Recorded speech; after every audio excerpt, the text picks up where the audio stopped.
Nimas. Orang-orang biasa menyebutku dengan panggilan tersebut. Sebenarnya, nama lengkapku Nimas Lisa Purwanto. Entah kenapa mereka memanggilku Nimas. Umurku 13 tahun. Saat ini, aku duduk di bangku sekolah menengah pertama atau SMP. Aku tinggal di sebuah kota yang terletak di Provinsi Jawa Tengah. Otomatis, aku adalah orang Jawa asli. Ayahku telah tiada saat aku berusia 6 tahun.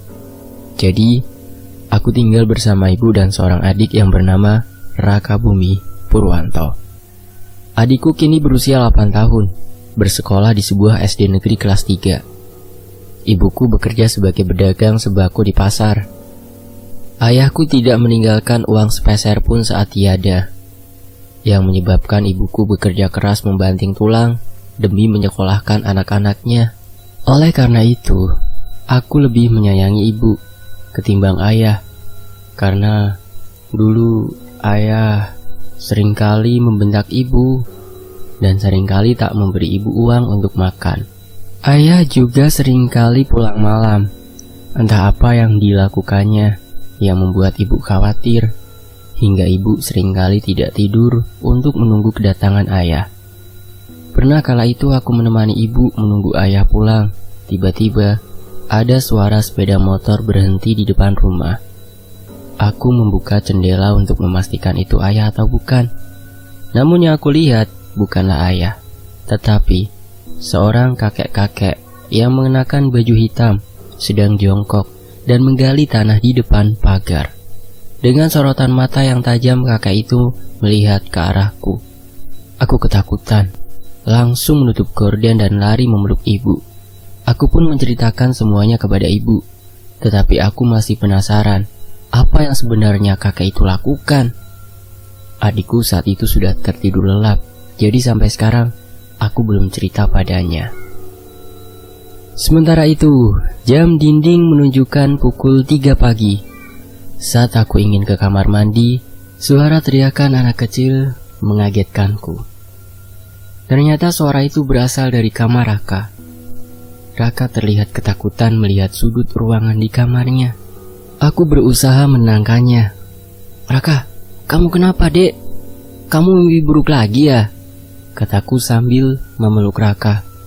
Aku kira Raka mimpi buruk, karena akhir-akhir ini dia sering bangun tiba-tiba ke kamarku karena mimpi buruk yang dialami. Namun apa yang terucap di bibirnya? "Kak, tadi aku lihat ada anak kecil seusiaku, wajahnya penuh darah, Kak. Kak, aku takut." Alangkah terkejutnya aku mendengar perkataan Raka. Aku tidak menyangka adikku bisa melihat makhluk yang berbeda alam dari kita. Entah ia hanya halusinasi atau tidak, aku akan percaya kepada Raka. Dan keesokan harinya aku segera bercerita kepada ibu atas apa yang terjadi pada Raka. Ibu hanya menjawab, "Iya, ibu juga sudah tahu, Nak." Aku bertanya kembali kepada ibu, "Bu, sebenarnya apa yang terjadi, Bu?" Belum sempat ibu menjawab, Raka menghampiri aku dan ibu di ruang makan. "Raka, ya ampun, kamu kenapa, Nak?" Ibu bertanya dengan khawatir. "Dari tadi malam Raka gak bisa tidur, Bu. Diganggu sama dia, Bu," kata Raka sambil gemetaran. Tangan Raka dingin, namun ia berkeringat. "Dia siapa, Nak?" tanya ibu kembali pada Raka. Ibu memeluk Raka, lalu langsung menyuruhku mengambil kompres. "Itu, Bu, tadi ada perempuan berambut panjang, pakai baju putih, terus dia melototin aku. Jadinya aku gak bisa tidur," jawab Raka menjelaskan. Lalu Raka mulai berbicara sendiri, layaknya ada orang yang sedang mengajak bicara. Ibu langsung menyuruhku untuk menjaga Raka dan izin tidak masuk sekolah, karena ibu harus berdagang di pasar. Aku terus mengawasi gerak-gerik Raka. Aneh sekali. Ini bukan Raka. Raka gak mungkin kayak gini. Raka itu anak yang baik, kataku dalam hati, sambil melihat tingkah laku Raka yang tiba-tiba ketawa sendiri, bernyanyi, dan menari dengan gemulai. seperti ada yang memasuki dirinya. Waktu menunjukkan pukul 12 siang. Aku segera mengambil air wudhu dan sholat. Selesai sholat, aku membaca Al-Quran surat Jin. Tiba-tiba Raka menjerit sangat keras. Aku yang berada di sebelah kamar Raka langsung lari melihat kondisi Raka. Raka melotot kepadaku dan terus berkata, "Aku cuma pengen gede." Dengan suara perempuan besar. Jari jemari Raka mulai menodong aku. Aku tercekik tangan Raka. Tolong! Aku berteriak sekeras mungkin. Hingga salah seorang warga mendatangi rumah. Mbah Parjo, orang pintar di daerahku, langsung membaca doa untuk Raka. Dengan sedikit demi sedikit, Raka mulai melepaskan cengkeramannya dari leherku. Ia langsung lemas dan pingsan. Mbah Parjo bicara serius padaku. "Nih mas, Mbah Parjo mau ngomong serius kepadamu," kata Mbah Parjo. "Kowe, sak keluarga, wis kena kutukan yang membunuh ayahmu. Kamu harus pindah secepatnya dari rumah ini. Rumah ini sudah menjadi sarang ilmu hitam. Ada orang yang tidak suka dengan kesuksesan ayah kamu. Terus dia membunuh ayahmu. Dan sekarang karena belum puas, orang ini juga ingin keluarganya menjadi korban, yaitu kamu, ibumu, dan adikmu." Sementara itu di sisi lain, jam 3 sore, ibu telah pulang kerja. Aku menyampaikan perkataan Mbah Parjo. Ibu terlihat takut dan shock dengan perkataanku tadi. Flashback saat ayahku meninggal. Pada tanggal 17 September, tepat pada bulan Suro. Aku berangkat sekolah seperti biasa, berpamitan pada ayah ibu dan mengajak adikku bersekolah. Ayah tampak tidak semangat pagi ini. Entah apa yang dipikirkan ayah. Setelah 3 jam pelajaran, tiba-tiba Bu Ranti wali kelasku memanggilku. Aku tak tahu apa yang sebenarnya terjadi. "Nih mas, kamu harus pulang sekarang ya." Wajah panik Bu Ranti semakin membuatku bingung. "Ada apa Bu Guru? Apa yang terjadi?" "Aku masih mau belajar Bu," tanyaku. Ayahmu mas, ayahmu telah tiada nak," ucap Bu Ranti dengan raut wajah sedih. Alangkah terkejutnya aku tadi pagi, perasaan ayah masih sehat saja. Dengan mata berkaca-kaca, aku bersama Raka diantar pulang oleh Pak Idrus, driver sekolahku. Sampai di rumah, aku langsung berlari memeluk jasad ayahku yang terbujur kaku. Aku menyesal dulu, aku sering marah kepada ayah karena ayah selalu pulang malam. Namun aku belum mengetahui sebab kematian ayah. Akhirnya aku diceritakan oleh ibu. Ibu bilang, ayah tiba-tiba terjatuh di kantor tanpa sebab dan kehilangan nyawa. Aku hanya tak percaya bahwa ayah terjatuh begitu saja tanpa sebab. Sementara itu waktu begitu cepat berlalu, kini aku sudah dewasa. Aku telah mendengar perkataan Mbah Parjo kemarin. Jadi kini aku mulai bertanya-tanya pada diriku sendiri, siapa yang sebenarnya jahat kepada ayahku? Mungkin Pak Sukiman, sahabat ayah dari dulu. Dia juga tidak datang waktu pemakaman ayah. Apa mungkin dia? Tapi dia sangat akrab pada ayah. Aku menduga-duga. Astagfirullah, kenapa aku jadi suudzon pada Pak Sukiman ya Allah? Hari mulai malam. Aku, Raka dan ibu berkumpul di ruang keluarga dengan menonton TV. Lampu yang tadinya menyala kini redup seketika. Channel TV pun tiba-tiba buram tak jelas gambarnya. Foto ayah yang terpajang di ruang tamu tiba-tiba jatuh dan pecah. Angin pun terasa sangat dingin menusuk tulang. Hening seketika. Kami hanya bisa berdoa kepada Allah. Aku memutar balikan badan ke arah pintu kamar ayah dan ibu. Terlihat sesosok perempuan, mulutnya dipenuhi darah, seakan telah memakan banyak korban dengan ekspresi muka marah. Raka tiba-tiba diam, seakan berkomunikasi dengan apa yang aku lihat tadi. Raka bilang, "Bu, Kak, itu si Mbak marah-marah terus. Dia kepengen darah katanya." Raka mengatakan dengan polos tak tahu arti yang dimaksud sebenarnya. Ibu segera mengecek tanggalan. Benar saja, ini hari ayah telah tiada. Sosok itu mungkin menginginkan darah di hari yang sama dengan kematian ayah yang telah menjadi korbannya.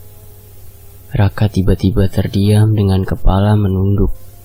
Dilanjutkan dengan tertawa yang bukan khas dari ketawa Raka. Ia menunjuk aku lalu berkata, "Kowe gede sing tak pingini."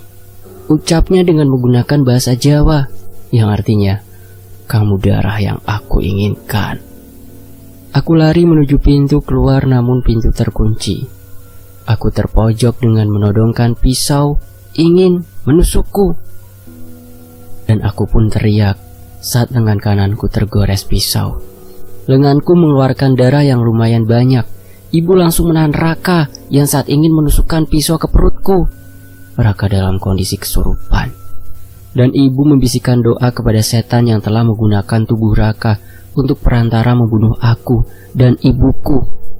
Karena tak kuat menahan sakit, aku pun tak sadarkan diri. Setelah semalaman aku pingsan, akhirnya aku kembali sadar. Terlihat tanganku terbalut perban, namun kepalaku masih sedikit pusing. "Nak, kamu sudah sadar?" tanya ibu dengan penuh kasih sayang. "Iya, Bu. Bu, apa ibu masih mau tinggal di rumah ini?" Aku berterus terang kepada ibu. Pasalnya ibu masih terus ingin berdiri di rumah ini. "Nak, ini kan rumah peninggalan ayahmu. Jadi ibu tidak ingin meninggalkan. Tapi karena keadaan sekarang begini, ibu jadi bingung. Ibu tidak punya uang cukup banyak untuk membeli rumah ataupun menyewa yang setiap bulannya membayar dengan uang tak sedikit nih, Mas," kata ibu menjelaskan panjang lebar. "Ibu, kita bisa tinggal di rumah nenek yang dulu kan?" sahut Raka yang dari tadi ternyata mendengar pembicaraan kita. Tapi anehnya, kenapa Raka bisa tahu dengan cepat tentang rumah nenek yang telah lama kosong? Seperti ada yang memberitahu Raka. Ibu menanggapi baik ide Raka. Daripada rumah nenek kosong karena nenek pindah di luar kota bersama kakaknya, mendingan kita tinggali saja di rumah itu. Lagian menurutku rumah nenek rame, banyak tetangga-tetangga yang ramah. Karena rumah nenek ada di perdesaan, tidak seperti rumah ini yang terletak di perumahan yang sepi. Saat aku sedang berbincang bersama ibu dan Raka, aku terpikir sebenarnya siapa yang tega mengirimkan tumbal kepada kita seperti tadi malam. Yang belum aku mengerti sebenarnya, ayah salah apa dan siapa yang mengirimkan itu. Setelah kejadian beberapa hari yang lalu, akhirnya ibu memutuskan untuk pindah. Namun nasib dagangan ibu bagaimana? Pasalnya jarak antara pasar dengan rumah nenek sangat amatlah jauh. Belum lagi sekolahku dan sekolah Raka yang juga berada di kota. Akhirnya ibu tetap pindah ke rumah nenek, apapun yang terjadi.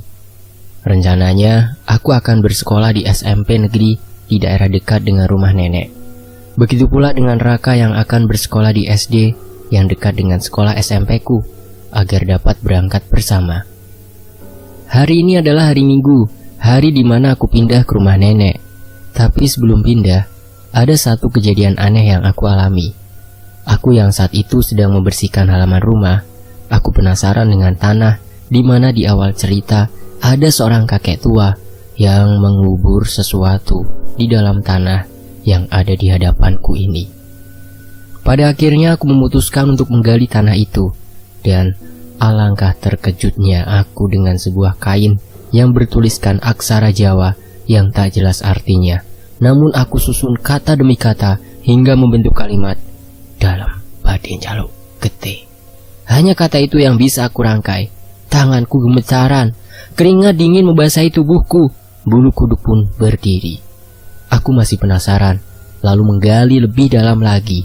Sebuah 4 boneka, seperti menggambarkan sebuah keluarga. Ada ayah, ibu, dan kedua anaknya. Kondisi boneka itu sangat buruk. Terdapat jahitan-jahitan kasar, dan wajah 4 boneka itu murung ketakutan, seakan dibuat dengan sengaja. Tapi anehnya lagi, satu boneka telah tertusuk paku yang berukuran besar. Tiba-tiba aku merasa seperti diawasi oleh seseorang, dan suara seorang perempuan mengagetkanku. Arah suara itu berasal dari pekarangan, namun terdengar dengan jelas ke halaman depan.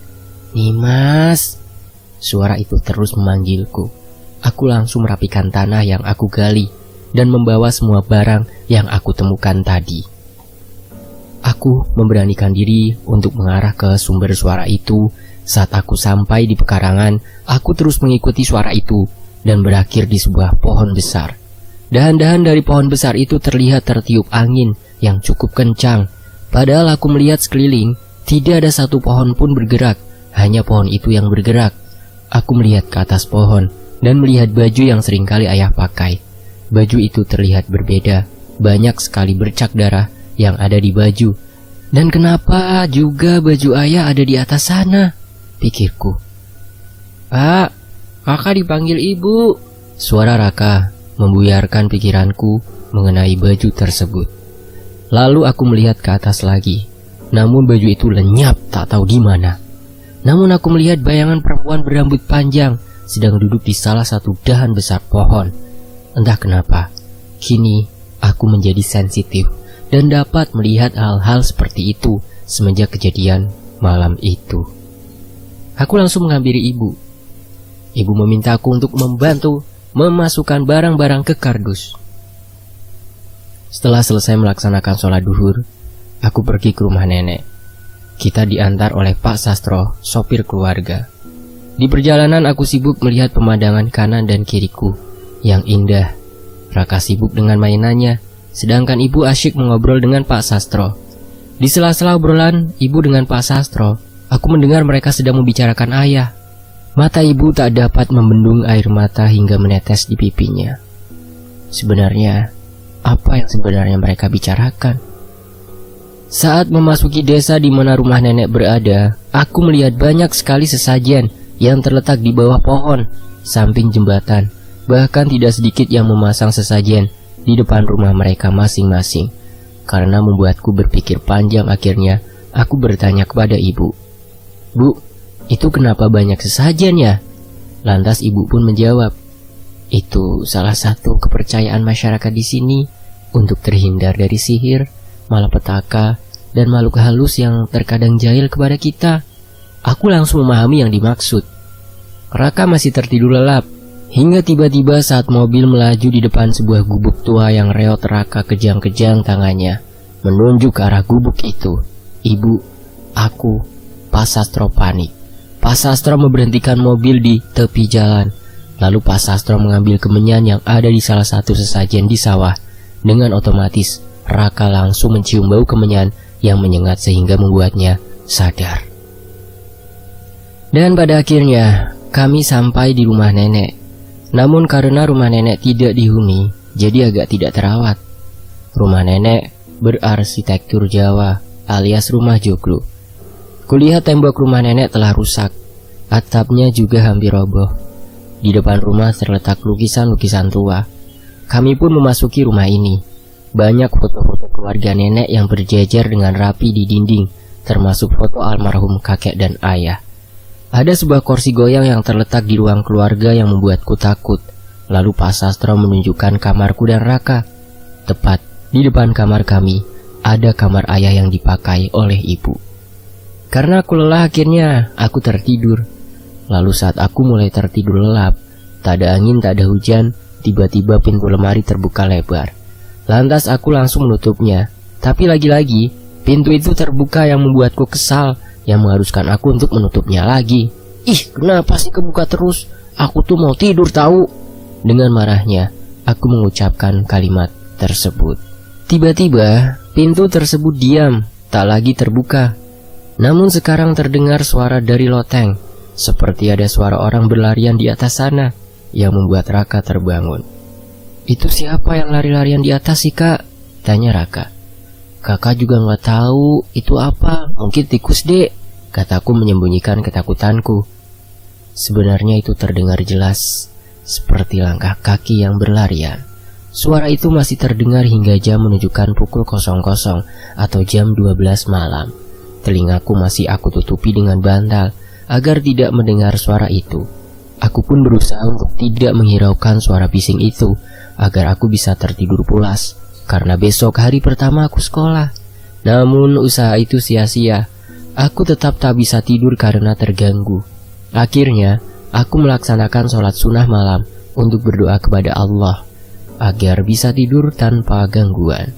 Saat aku sholat, terasa ada seseorang berdiri di belakangku. Kekhusyukan sholatku menjadi terganggu. Tidak berhenti di situ, aku terus diganggu secara tiba-tiba. Ada tetesan air di sajadah yang awalnya aku kira bocor, tapi kan tak ada hujan sama sekali. Tetes demi tetes membasahi sajadahku, tetapi aku tetap berusaha konsentrasi hingga akhirnya sholatku selesai. Aku menengok ke belakang, namun tak ada satu orang pun yang berdiri di belakangku. Lalu aku melepaskan mukena dan langsung kembali ke tempat tidur. Tapi kondisiku saat ini terasa lebih tenang dan membuatku terasa kantuk. Alhamdulillahirrabbilalamin. Aku mendengar adzan subuh. Aku ingin rasanya terbangun, namun badanku tak bisa bergerak. Nafasku juga sesak. Aku memaksa untuk bangun, tetapi bukannya berhasil. Aku semakin tidak bisa bergerak. Bu, kakak kenapa kak? Bu, ibu, kata Raka panik memanggil ibu dan berusaha membantuku. Ternyata ibu sudah pergi ke pasar sepagi itu. Hanya aku dan Raka yang ada di rumah ini. Nafasku juga semakin sesak, yang membuat aku tak dapat berbicara, bahkan teriak meminta tolong. Aku pernah dengar kalau kejadian ini dinamakan ketindihan. Sekarang aku tak bisa apa-apa. Semakin aku berusaha, semakin sulit tubuhku digerakkan. Aku hanya bisa melihat ke atap. Aku melihat di atas tubuhku ada sesosok makhluk tinggi besar. Ia juga memiliki tanduk, rambutnya panjang, hampir mengenai mukaku. Aku berkeringat tetapi badanku dingin. Ingin aku teriak minta tolong. Kakak didudukin setan, kak. Raka berlari keluar mencari bantuan siapapun yang ada di depan rumah. Ada seorang anak seusiaku, namun ia lebih dewasa. Kata Raka namanya Yusuf. Yusuf mengambil sesajen di depan rumah, lalu memasukkan ke bawah tempat tidurku dan menaburkan bunga melati. Secara tidak langsung, aku akhirnya bisa menggerakkan anggota tubuhku. Tapi apa yang dilakukan Yusuf tadi, sehingga bisa meloloskan aku dari kejadian aneh itu dengan cara semudah itu?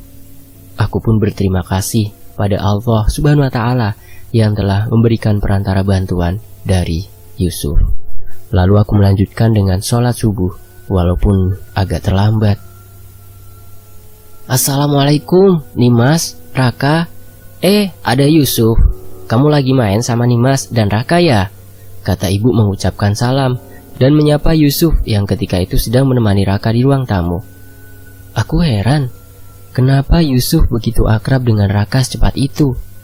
Aku berlari menuju ibu dan langsung memeluknya. Nimas, kamu gak apa-apa kan, nak? Ibu menatap mataku dengan penuh rasa penasaran akan apa yang terjadi padaku. Aku membalas dengan menggelengkan kepala dan tak ingin ibu cemas dengan hal yang barusan aku alami. Aku dan Raka melanjutkan dengan siap-siap untuk hari pertama aku sekolah. Dan setelah siap, suara Yusuf terdengar mengajak kami sekolah bersama. Kebetulan aku dan Yusuf satu sekolah, tapi tidak dengan Raka. Oleh karena itu, aku dan Yusuf mengantar Raka ke sekolahnya terlebih dahulu. Yusuf adalah manusia seumuranku yang berhasil menyelamatkan nyawaku dari kejadian tadi pagi. Yusuf anak dari Yumirna, pembantu sekaligus yang merawat nenek ketika masih tinggal di rumah ini. Tapi kabarnya Yumirna bekerja di luar kota. Suami Yumirna telah tiada 1 tahun yang lalu. Yusuf menceritakan bahwa ayahnya meninggal dengan keadaan yang sangat mengenaskan. Mayatnya ditemukan tanpa kepala di semak-semak yang tidak jauh dengan gubuk yang aku jumpai ketika menuju rumah nenek. Lalu kepala dari mayat ayah Yusuf ditemukan di bawah jembatan. Astagfirullahaladzim. Yusuf tak sadar, air matanya mengalir di pipinya, mengingat kejadian tragis dari kematian ayahnya. Aku pun mengusap pipi Yusuf, menghapus air matanya, sambil memberikan sedikit pancaran senyum dari bibirku. Lalu aku berkata bahwa tidak hanya dia yang mengalami kejadian itu. Aku dan Raka juga pernah kehilangan ayah yang kami cintai. Namun kematian ayahku tidak seperti kematian ayah Yusuf. Dan anehnya, aku dan Yusuf juga tahu sebab akibat yang pasti dari kematian ayah kami. Sejak ayahnya tiada dan ibunya pergi, ia diasuh oleh Bu Sofia, adik dari ibunya. Bu Sofia sangat sayang kepada Yusuf, karena Bu Sofia belum dititipkan anak oleh Allah. Tapi suami Bu Sofia seperti tak suka dengan kehadiran Yusuf. Ia selalu tak peduli dengannya. Raka sudah aku antarkan ke sekolahnya. Aku melihat Raka dari kaca jendela. Ia tampak malu ketika pertama kali masuk kelas dan bertemu dengan teman baru yang belum ia kenal. Aku melambaikan tangan pada Raka dan segera pamit. Akhirnya aku dan Raka menginjakkan kaki di sekolah setelah menempuh perjalanan melelahkan dari rumah. Aku ditempatkan satu kelas bersama dengan Yusuf. Aku belum beradaptasi dengan teman-teman baru. Mereka terlihat sangat arogan dari teman-temanku di kota. Akhirnya aku berkenalan dengan mereka dan alhasil aku menemukan banyak teman yang tak seperti yang aku kira. Salah satu dari mereka adalah Siti. Ia sangat cantik dengan hijab rapi ditambah sikapnya yang baik dan ramah.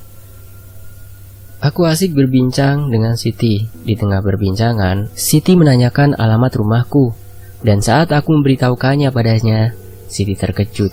Ia seperti ketakutan. Aku pun tanya kepadanya, apa yang terjadi? Siti bilang, rumah itu sangat sepi dan tak dihuni siapapun, yang menjadikan aura mencekam dari rumah itu sangat terasa kuat. Aku tak begitu percaya pada Siti, karena pertama kali aku masuk rumah itu, aku tidak merasakan aura yang berbeda, kecuali kejadian malam itu. Apakah itu yang dimaksud Siti? Kejadian aku ketindihan? Pelajaran demi pelajaran telah aku lewati. Kini saatnya kami pulang. Tapi sebelum pulang, aku menjemput Raka terlebih dahulu. Saat aku tiba, banyak orang-orang yang berlari menuju lapangan. Mereka mengerubungi seseorang bocah. Aku pun penasaran, ternyata itu adalah Raka. Aku mendapatkan penjelasan dari anak yang baru keluar dari ruang kelas.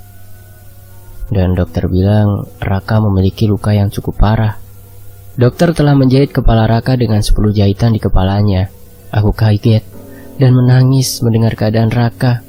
Kami telah diperbolehkan masuk, tapi Raka belum juga sadar. Selaku wali kelas Raka, ia meminta maaf atas keterodorannya. Ia juga mengatakan bahwa Raka berjalan tiba-tiba menuju lapangan dan mengambil batu yang kemudian ingin membenturkan ke kepalanya sendiri. Sudah banyak orang yang mencoba menghentikannya, tetapi sia-sia. Raka tetap saja tak bisa ditahan. Ia seperti memiliki energi yang lebih. Akhirnya, Raka pun membenturkan batu tersebut ke kepalanya hingga beberapa kali, dan ia pun pingsan. Untungnya, batu yang ia kenakan kecil, tapi tetap saja membahayakan nyawanya dan tak bisa dibiarkan.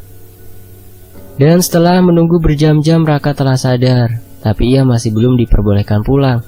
Raka diharuskan menginap. Ibu dan aku menggelar karpet untuk alas tidur. Matahari telah tenggelam, kita pun telah tertidur lelap.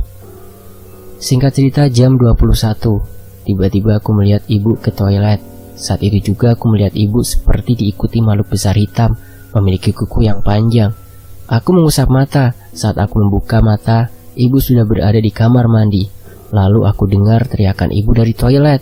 Raka terbangun dan aku langsung berlari menuju ibu.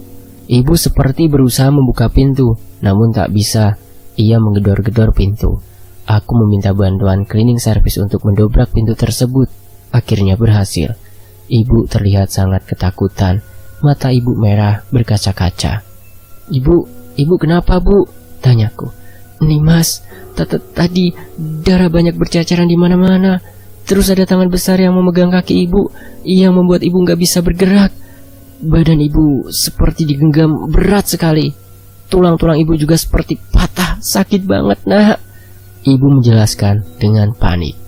Setelah aku pikir-pikir, apa ada hubungannya dengan makhluk besar itu? Dan tangan yang dimaksud ibu itu sama persis dengan tangan makhluk itu yang aku lihat. Ibu terus beristighfar meminta ampun kepada Allah. Sekarang Raka yang berteriak. Ia berteriak, "Panas, panas!" Saat ibu berzikir. Raka mengamuk seperti tadi yang dikatakan wali kelasnya. Aku yang menahan sampai terjatuh. Infus di tangan Raka juga terlepas yang menyebabkan keluarnya darah. Anehnya, darah yang ada di tangannya ia jilat sendiri. Aku terus menentangnya. Ibu terus fokus berzikir yang membuat Raka menyerang ibu. Raka turun dari ranjang, berjalan merangkak menuju ibu. Ia mendorong dan menjambak rambut ibu. Raka, sadar Raka. Ibu membentak Raka. Raka menutup mulut dan hidung ibu yang membuat ibu bungkam dan sesak nafas. Jin yang ada di dalam Raka telah menguasai tubuh Raka. Aku meminta bantuan orang-orang sekitar, namun tak ada satupun yang dapat membuat Raka sadar. Hanya Yusuf yang dapat membuat Raka sadar. Dengan mudah, ia hanya memberi 3 daun bidara yang diusapkan di ubun-ubun kepala Raka. Lalu Yusuf memberikan doa. Raka akhirnya sadar, namun ia pingsan. Kondisi ibu lemas, ibu tetap memeluk Raka. Dokter segera memasang infus dan mengecek kondisi Raka. Yusuf, tadi itu apa? Tanyaku. Itu salah satu bala tentara Kanjeng Nyai, jawab Yusuf. Kanjeng Nyai? Aku kembali bertanya. Besok aku akan jelaskan semuanya ya, pinta Yusuf. Tapi bagaimana kamu dengan mudah menyadarkan Raka? Aku terus penasaran. Dulu aku sering melihat ayah menyembuhkan orang, jadi aku mengamatinya, lalu aku bisa mempraktekannya. Jelas Yusuf. Aku mengangguk paham. Dimas, jaga Raka dan ibu. Aku pulang dulu. Besok aku janji akan menjelaskan semuanya. Yusuf berpamitan. Siap Suf, kataku sambil tersenyum. Panggilan azan subuh terdengar di telingaku. Aku terbangun membuka jendela kamar rumah sakit, tempat di mana Raka dirawat. Aku membangunkan ibu yang terlihat tidur dengan pulas, karena semalaman menjaga Raka. Aku dan ibu mengambil air wudhu dilanjutkan sholat berjamaah di musola rumah sakit. Aku berdoa kepada Allah, meminta agar sakit yang ada dalam diri Raka diangkat oleh Allah dan diselesaikan segala masalah. Matahari mulai menampakkan diri. Yusuf datang membawa sebuah rantang yang ternyata berisi sarapan. Kita makan bersama-sama. Setelah makan, aku dan Yusuf berangkat ke sekolah tanpa Raka. Yusuf berjalan berdampingan denganku, tapi ia menunjukkan jalan yang berbeda dari biasanya. Bukan sebuah aspal yang kami lewati, namun jalan setapak sempit yang penuh dengan tumbuhan ilalang tinggi. Aku sedikit marah kepada Yusuf. Ia petunjuk jalan yang bodoh. Lalu aku bertanya, apa maksud dan tujuannya melewati jalan yang berbeda dari biasanya? Ia tak mengeluarkan sedikit kata. Ia terus berdiam diri, tak menggubris omonganku. Dasar dia. Ia terus berjalan. Sikapnya tampak berbeda dari yang biasanya. Yusuf yang biasanya banyak bercerita, sekarang mulutnya bungkam. Aku kewalahan dengan jalan berkerikil dan becek ini. Aku sudah berjalan cukup lama, tak seperti biasanya. Kakiku juga mulai capek. Aku merasa ada yang tak beres. Jalan yang kami lewati bukan mengantarkan kami ke sekolah, melainkan ke hutan di Bukit Ronggo. Langkah kaki Yusuf terhenti. Ia berbalik badan menghadap ke arahku. Yusuf kok berhenti? Emang ini jalannya benar, Suf? Kamu gak salah kan? Aku terus mengajukan pertanyaan. Yusuf membentakku. Diam! Aku takut jika Yusuf marah. Ini bukan Yusuf yang aku kenal. Ia menyuruhku untuk duduk di bawah pohon besar. Mungkin ia tahu kalau aku lelah. Cuma aku bingung. Kita seharusnya buru-buru menuju sekolah. Tapi kenapa Yusuf dengan santainya menyuruh untuk istirahat? Aneh sekali anak itu. Tak lama kemudian ia meninggalkanku. Yusuf, kamu mau kemana woi? Kita harus berangkat sekolah ini. Aku berteriak kalang kabut. Kini hanya aku seorang diri. Aku hanya berdoa dan keringat dingin mulai keluar dari badanku, menandakan aku takut. Sudah 1 jam kita habiskan untuk berjalan, terutama aku yang harus menunggu Yusuf pergi, entah kemana, dan tak tahu akan kembali atau tidak. Dari balik semak-semak, Yusuf keluar dengan membawa minuman dengan wadah cangkir kuno yang berisikan air dengan kembang 7 rupa. Dia memaksaku meminum air ini. Dengan sekali tegukan, aku mulai tak sadarkan diri. Sementara di rumah sakit, Yusuf datang menanyakan di mana Nimas, dikarenakan Nimas tidak berangkat ke sekolah. Ibu langsung terkejut.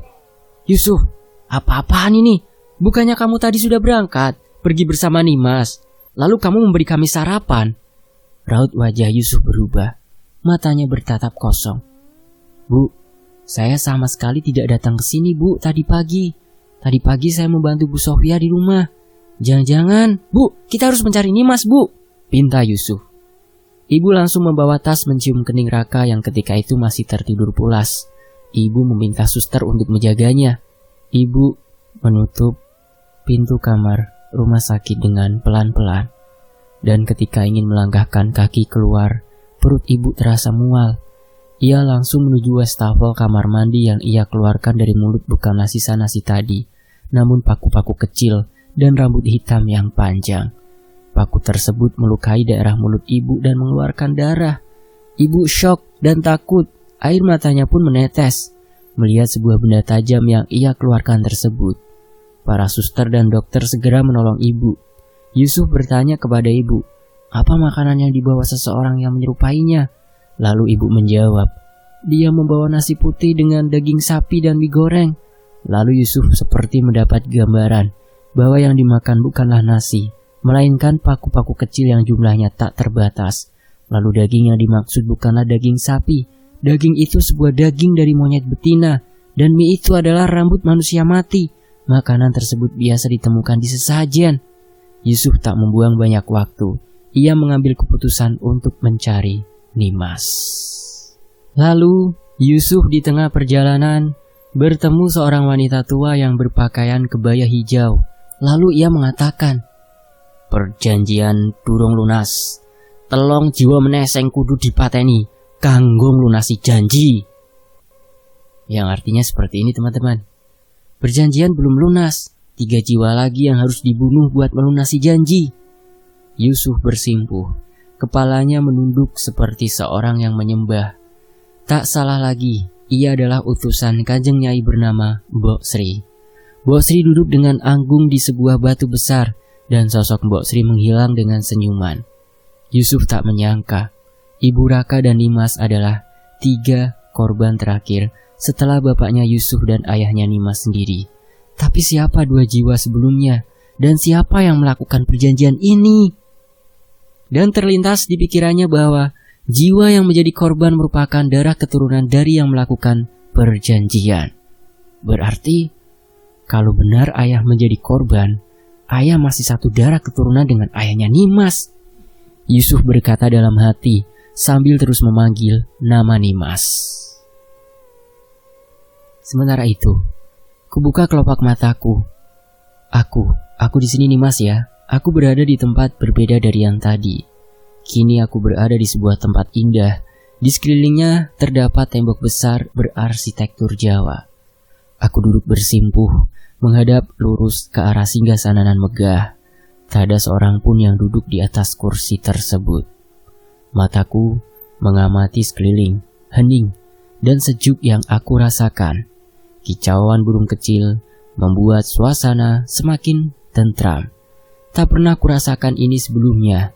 Tak kusadari aku mengenakan pakaian putih seperti kain mori yang terbalut di badanku, dengan rambut panjangku yang terurai. Seorang wanita datang dari sebuah pintu dengan ukiran Jawa. Wanita itu bersanggul dengan mahkota di atas kepalanya. Ia anggun, mengenakan pakaian putih suci, ditambah harum bunga melati yang menyertai. Dengan langkah kaki yang lembut, ia duduk di singgasana itu. Wajahnya menghadap ke arahku. Aku merasa sangat malu. Ia cantik jelita, aura yang terpancarkan sangat positif.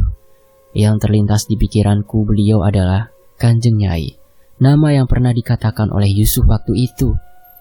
Namamu Nimas Lisa Purwanto ya. Nama yang bagus buat kamu yang cantik dan pemberani, ucap Kanjeng Nyai dengan lemah lembut. Ternyata Kanjeng Nyai telah mengetahui namaku. Lalu apa yang ingin dia katakan? Panjenengan kados pundi, ngertos asma dalem? Tanya diriku.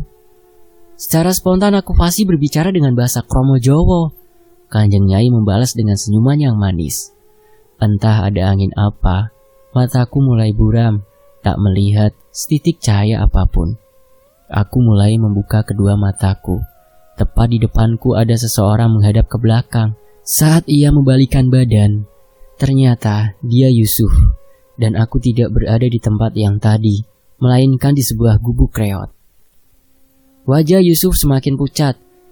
Di tangannya terdapat sebuah pisau yang terlihat tajam. Aku mengira ia ingin membuka ikat tali ini. Namun pisau itu diarahkan di mukaku. Hidung dan matanya Yusuf serta mulutnya mengeluarkan darah. Kulit wajahnya mengelupas. Matanya semakin melotot ke arahku. Semakin banyak darah yang dikeluarkan hingga kelopak matanya sobek dan kedua bola matanya copot dan jatuh ke tanah.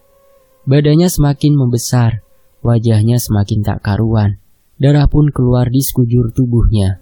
Kini ia bukanlah Yusuf, melainkan makhluk bertubuh besar dengan wajah yang hancur dan mempunyai taring serta lidah yang menjulur keluar. Mata yang tadi lepas sudah terpasang berwarna merah melotot. Makhluk itu semakin mendekat sambil menudingkan cakarnya. Tolong! Aku berteriak kencang. Saat ia mulai mengangkat leherku yang membuatku tak dapat berteriak. Genggamannya semakin kuat. Lidahnya yang penuh dengan air liur menjulur ke rambut dan mukaku.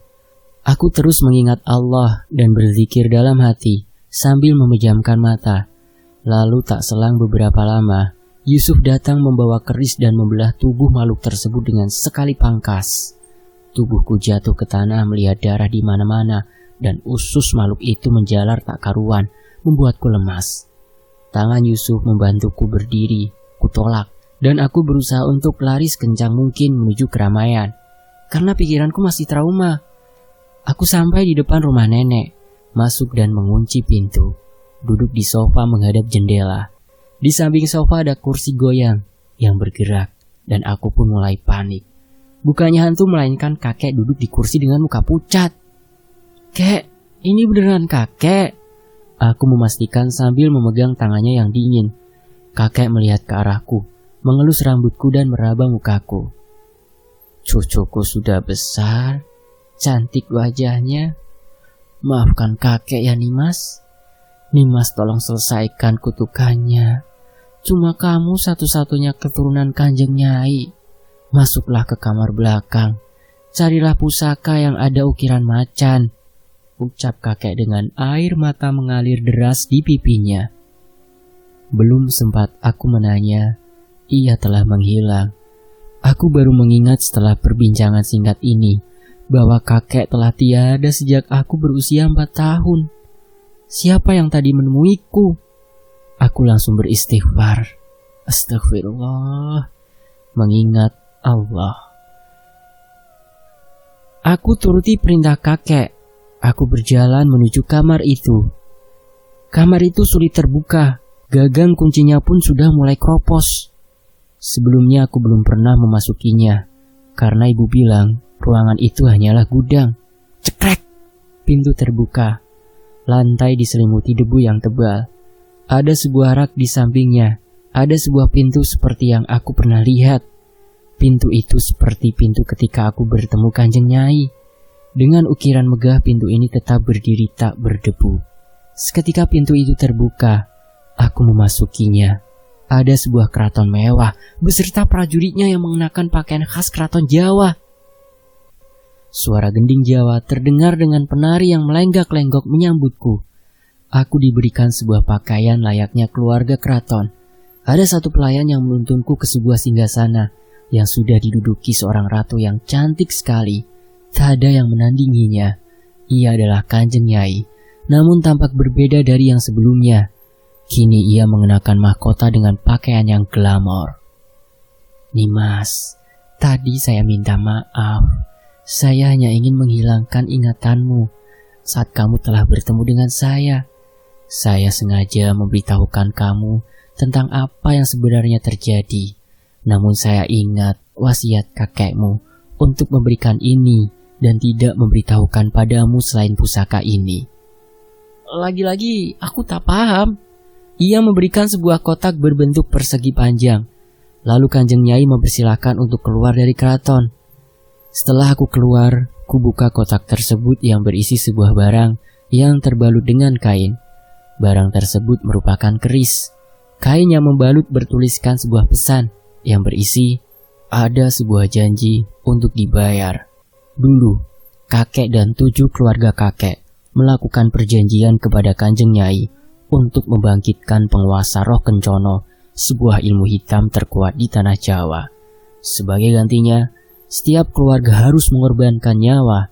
Jika kamu telah membaca surat ini, berarti nyawa keluargamu di ujung tanduk dan kamu akan terus diganggu oleh makhluk-makhluk. Kakek memberi pusaka ini untuk menangkal makhluk itu dan tolong selamatkan ibu dan adikmu dan orang-orang terdekatmu dari perjanjian iblis ini. Tapi ingat, Duk, kamu jangan pernah membenci Kanjeng Nyai. Kakek yang salah, Duk. Kakek telah menghidupkan kembali ilmu yang telah lama hilang dan sekarang dia ada di tangan seorang patih. Maafkan kakek. Kakek telah menantang urip keluarga kakek. Tulis wasiat tersebut. Amarahku memuncak. Tega-teganya kakek mengorbankan keluarganya. Teriakku kesal. Kenapa ibu gak pernah ngasih tahu aku tentang kakek? Sementara itu di sisi lain, setelah tiba di rumah sakit. Bu, apa yang sebenarnya terjadi? Kenapa ibu gak bilang sama aku sih? Ada apa sebenarnya dengan kakek? Siapa Kanjeng Nyai, Bu? Kenapa ibu tutup-tutupin ini dari aku? Sebenarnya ibu sengaja kan untuk pindah ke rumah nenek. Dan sebenarnya ayah meninggal gara-gara kakek kan? Beribu pertanyaan aku lontarkan pada ibu. Aku marah, kesal sekali. Ibu mencoba menenangkanku. Nak, sabar nak. Istighfar. Ibu akan jelasin semua kok. Jadi iya, memang ibu sengaja untuk pindah ke rumah nenek. Karena ibu sudah tahu waktunya. Ketika malam itu, malam kematian ayahmu, ibu teringat ada sebuah masalah besar menanti dan harus diselesaikan. Dulu, ibu dan ayahmu disuruh pindah oleh nenekmu karena menjauhkanmu dari perjanjian itu. Namun, perjanjian itu memanggilmu kembali. Maafkan ibu, nak. Ibu hanya ingin melunasi janji kakek untuk membawamu kembali dan mengabdi kepada Kanjeng Nyai. Kanjeng Nyai adalah sosok penguasa kekuatan gaib yang tak tertandingi dan keluarga kakek semuanya mengabdi dan berguru padanya.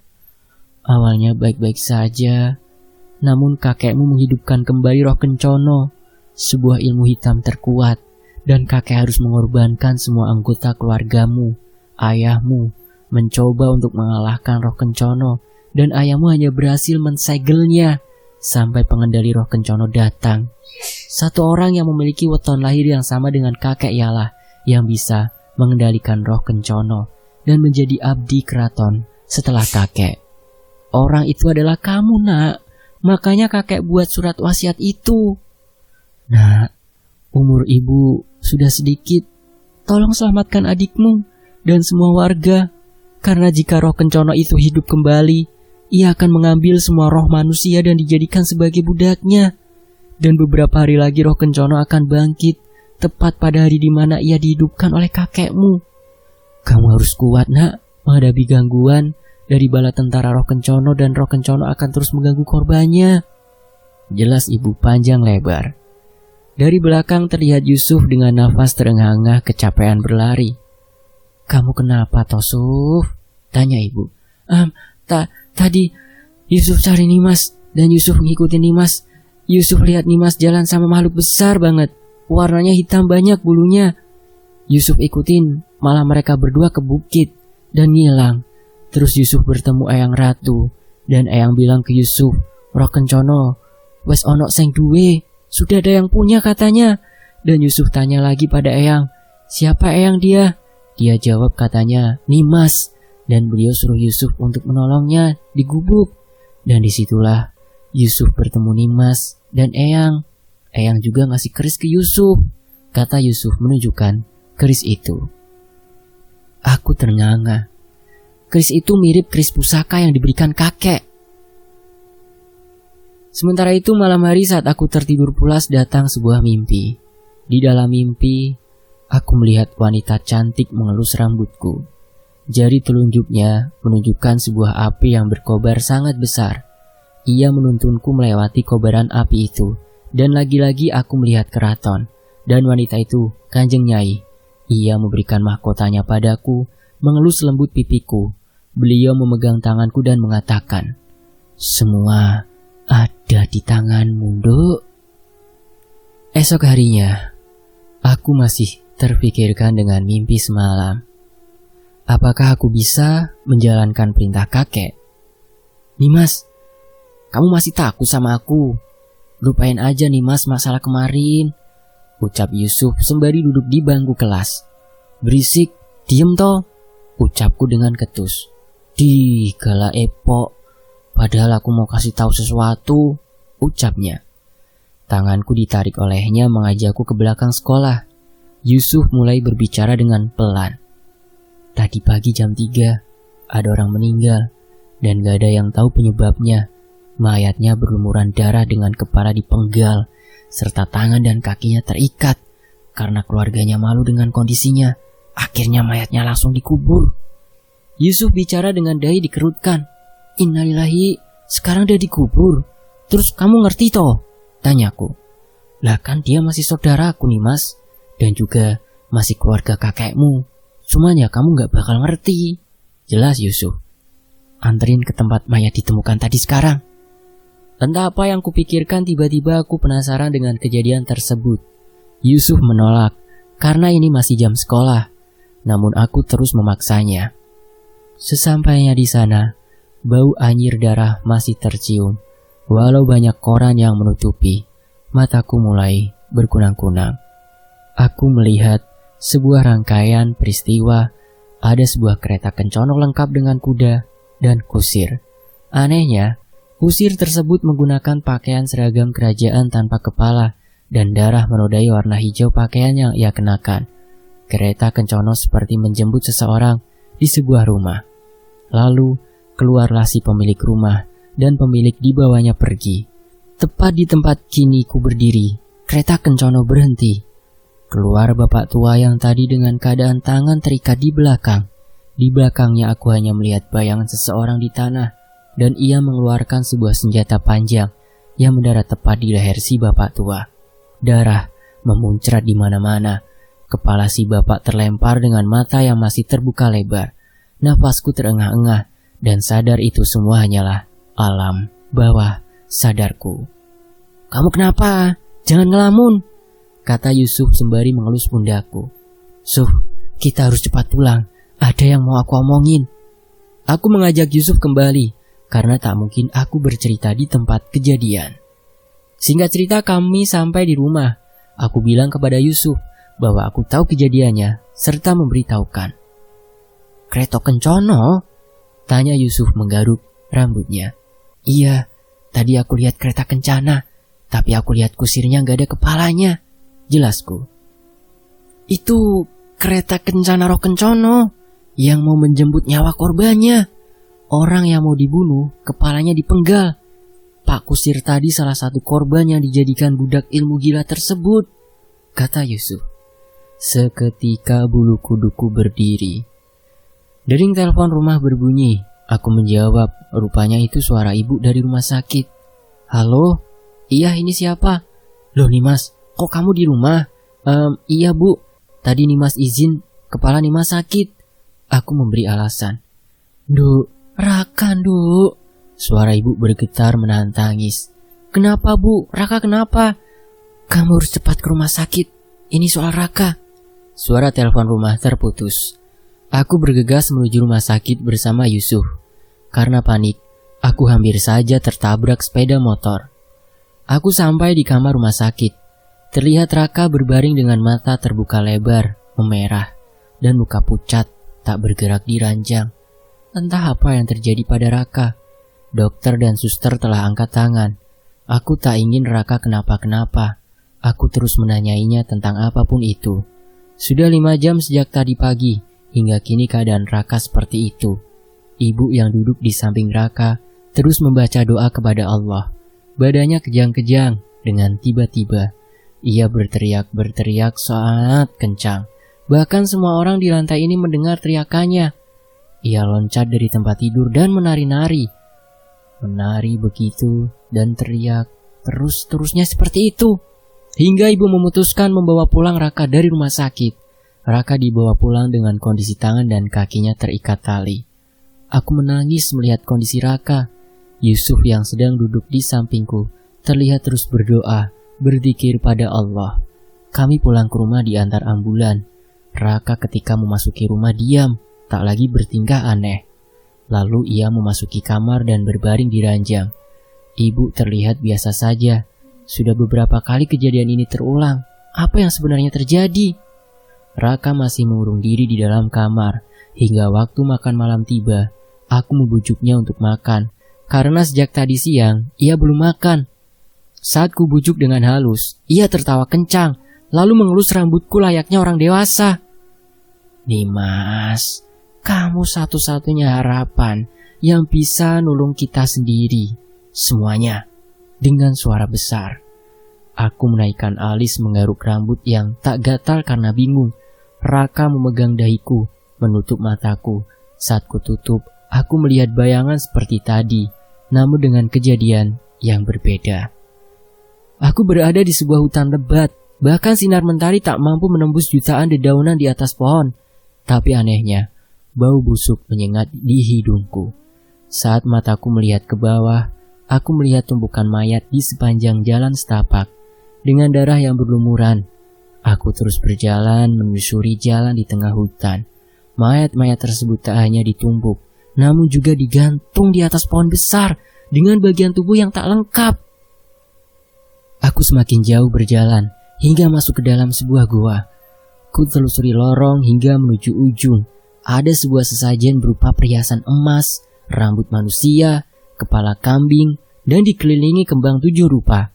Sesaji itu terletak di bawah batu besar yang dibalut kain mori putih. Banyak cap tangan dengan menggunakan darah. Di atas batu itu ada anak kecil yang duduk diam dengan muka putih pucat. Wajahnya mirip dengan Raka. Dan benar, ia adalah Raka. Raka. Aku memanggil-manggil namanya. Tetapi Raka masih sibuk memakan sesajen di dalam tampah yang berisi pecahan kaca, paku dan ribuan bunga. Raka memakan semua itu tak peduli mulutnya dipenuhi darah.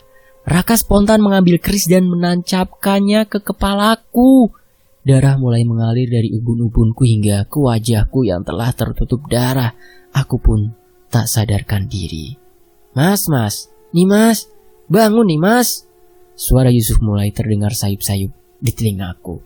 Kamu kenapa? Ayo kita harus memecahkan masalah ini. Aku tadi lihat banyak mayat di sepanjang jalan hutan. Raka tadi juga menancapkan keris ke kepalaku. Jelasku pada Yusuf tentang mimpi-mimpiku. Aku yakin ini semua adalah petunjuk dari Kanjeng Nyai yang masuk dalam tubuh Raka yang tadi membantuku. Nimas, ada petunjuk lagi tidak? Tanya Raka. Dan aku membuka tas yang aku bawa dari rumah mengeluarkan benda-benda yang aku temukan di dalam tanah dulu. Yusuf ternganga dengan 4 boneka serta 1 lembar kain bertuliskan aksara Jawa. Nimas, kue serius nemokke iki kabeh?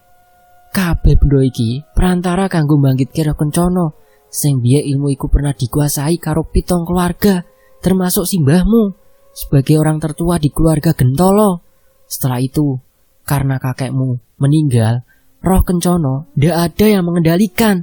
Jadi, Roh Kencana mencari korban dari keturunan keluargamu. Jelas Yusuf.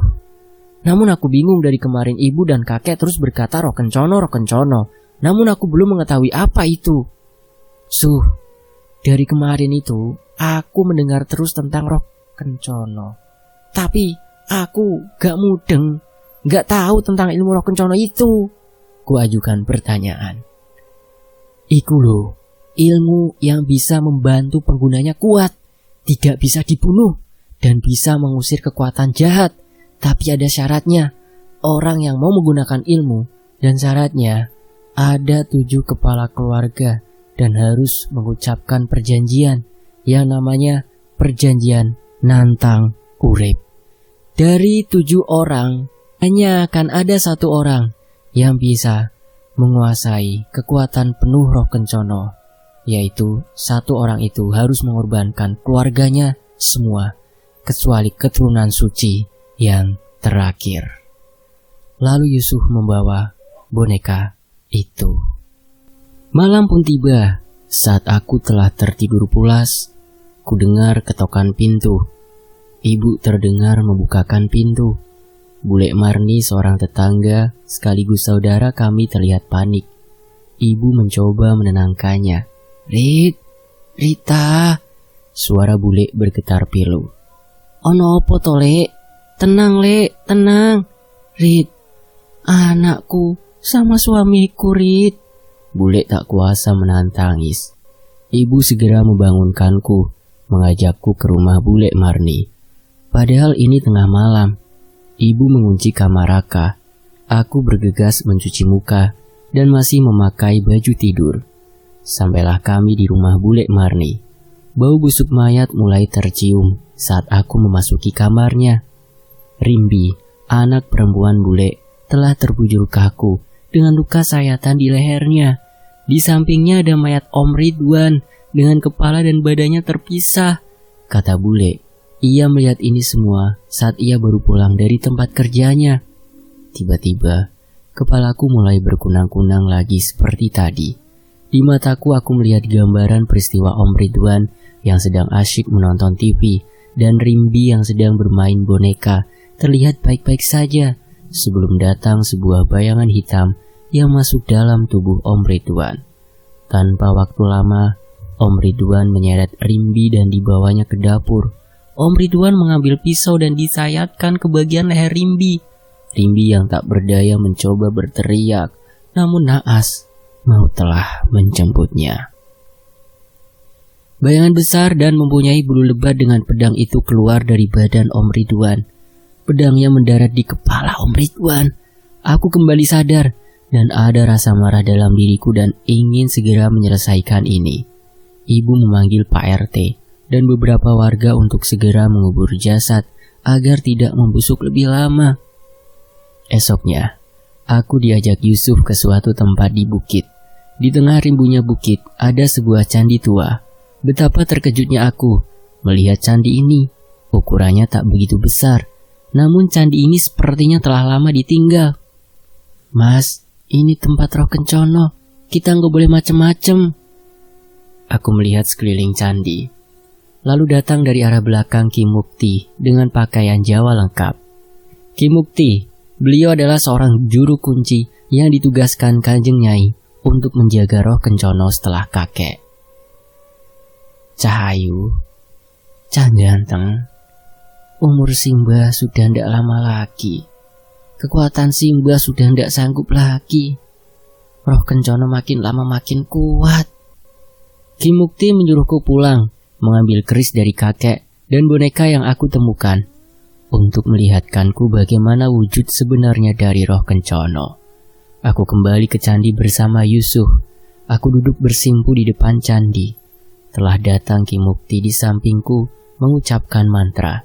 Ki Mukti menyuruhku menancapkan keris tersebut di lantai candi. Selanjutnya ia menyuruhku menaburkan bunga dan menyematkan kemenyan. Asap berbau busuk menyelimuti kami. Yusuf memegang tanganku, sedangkan aku tak melihat Ki Mukti sama sekali. Aku saling berpandangan dengan Yusuf. Ada sebuah bayangan makhluk besar berbulu lebat dengan taring yang sangat tajam. Mas, iku wujude roh kencono. Dengan sekejap, kabut itu menghilang. Ki Mukti mengelus rambutku, dan kini aku telah melihat roh kencono yang selama ini menjadi biang kerok kejahatan. Tapi bagaimanapun, aku harus mengalahkannya.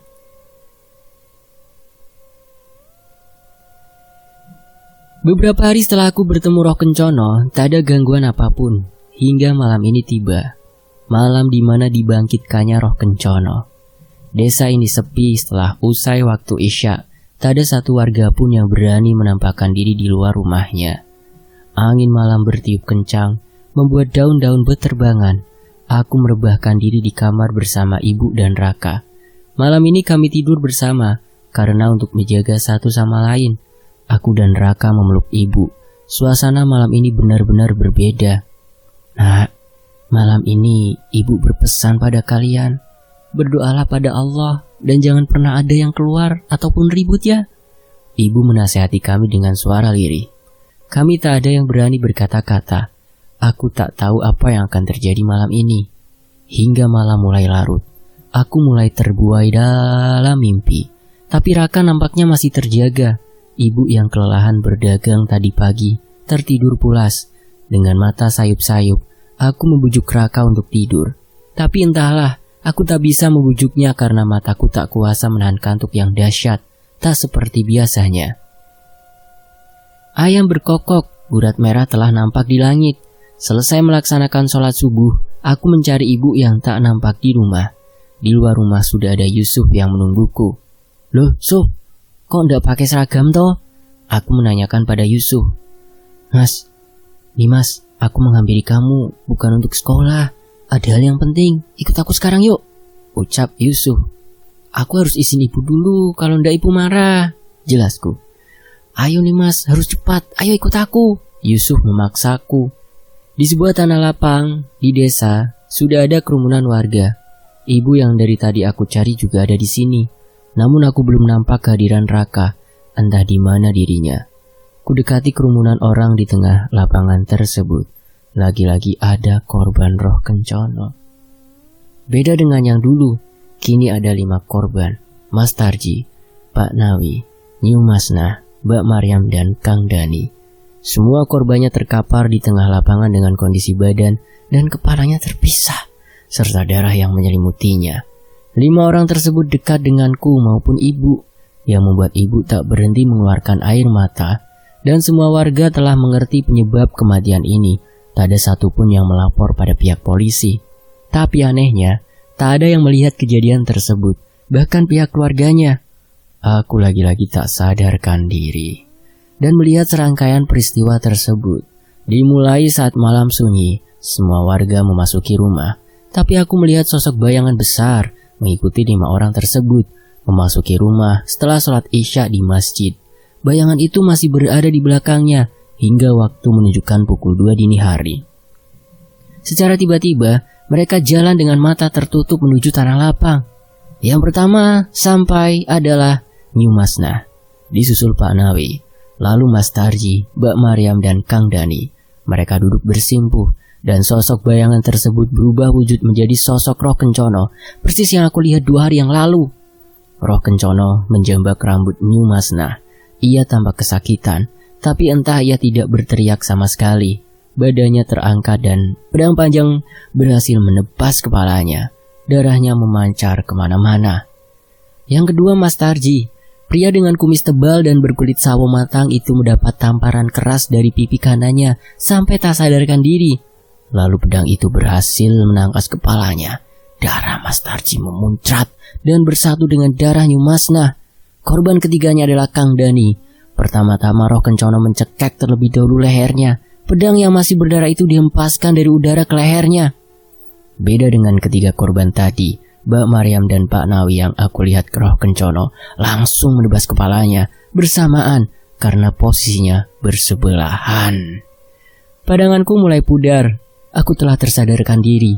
Melihat ibu yang menangis, aku langsung menenangkan ibu dan bertanya, di mana keberadaan Raka? Nih mas, tadi Raka ikut dengan ibu, tapi pegangan Raka lepas dari ibu, ucap ibu. Ibu bergegas mencari Raka, tapi entahlah, semua itu sia-sia. Aku, Yusuf dan ibu telah mencari ke penjuru desa, tapi Raka belum juga ditemukan. Ketika aku selesai melaksanakan sholat duhur, aku ingat dengan suatu tempat yang belum aku kunjungi. Candi. Aku belum mendatanginya. Aku merapikan mukena dan mengajak ibu dan Yusuf yang sejak tadi telah selesai sholat untuk menuju candi tersebut. Sesampainya di bangunan tua itu, kami mendengar suara seseorang yang meronta kesakitan. Suara itu tak asing lagi di telinga kami. Dan benar saja, saat Yusuf melihat ke area belakang candi, Yusuf melihat Raka. Tapi mulut Raka bungkam tak bersuara. Matanya putih tanpa bola. Ia tak berkedip sekalipun. Urat-uratnya terlihat di area wajahnya. Saking pucatnya, badan Raka tergeletak di bawah pohon besar. Saat ku pegang tangan Raka, aku melihat sekelebat bayangan roh kencono mencengkeram Raka dengan jarinya yang runcing. Aku berteriak sekencang mungkin. Ibu yang di sebelahku dan tahu langsung memelukku. Dekapannya seakan menenangkanku. Suara gemuruh angin terdengar bersama suara isak tangisku. Dedaunan berjatuhan seakan mengerti apa yang kurasakan. Hendakan tanah terdengar bak langkah kaki raksasa. Dengan berjuta pengawal yang tak karuan bentuknya.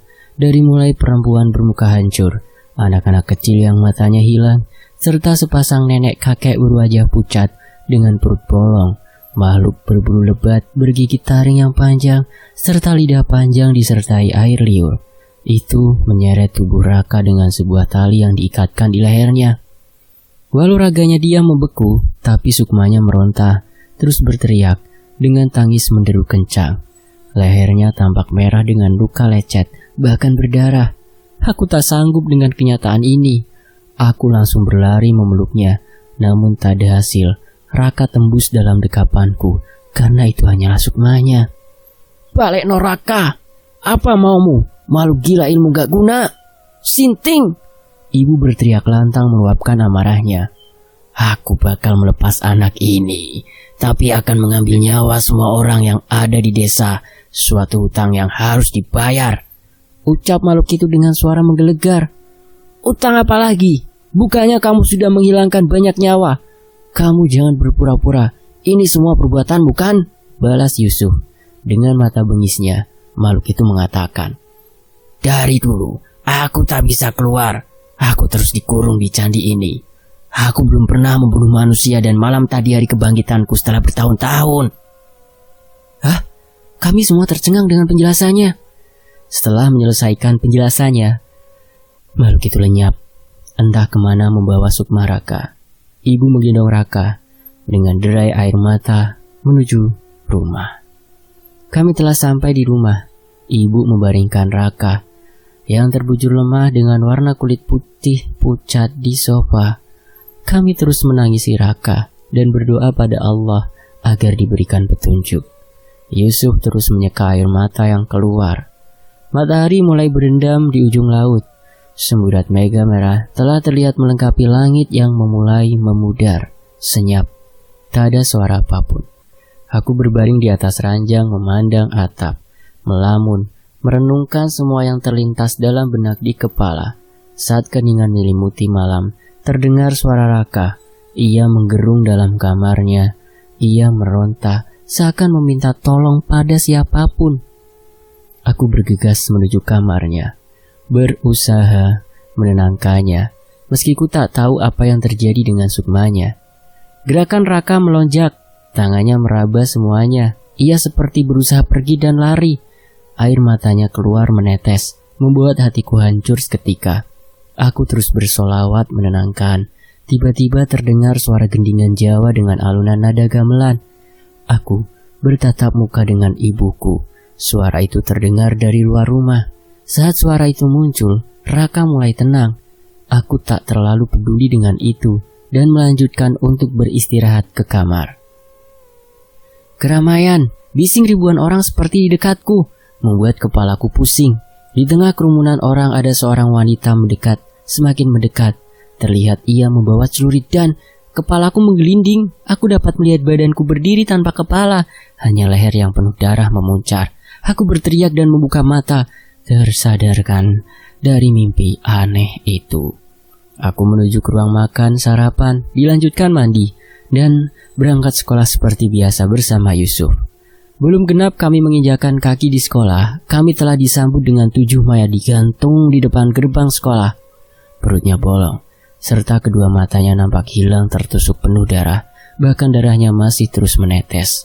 Bau busuk telah menyebar kemana-mana. Di antara 7 mayat tersebut, ada satu mayat yang membuatku tercengang, yaitu mayat Ki Mukti. Padahal kemarin kita masih bertatap muka.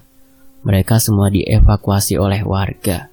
Pada awalnya aku dan semua warga berpikir ini karena roh Kencono. Namun berdasarkan penjelasannya kemarin, ia tidak melakukan. Ibu juga telah memberitahukan pada semua warga. Tapi siapa yang membunuh dan menghabisi nyawa mereka? Sangat keji.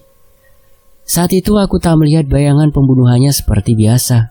Pembelajaran di sekolah tetap dimulai. Semua murid harus memasuki ruangan kelas masing-masing. Tapi tidak sampai di situ. Saat pelajaran matematika dan semua murid konsentrasi di balkon belakang yang berbatasan rumah warga, terdengar teriakan sangat kencang.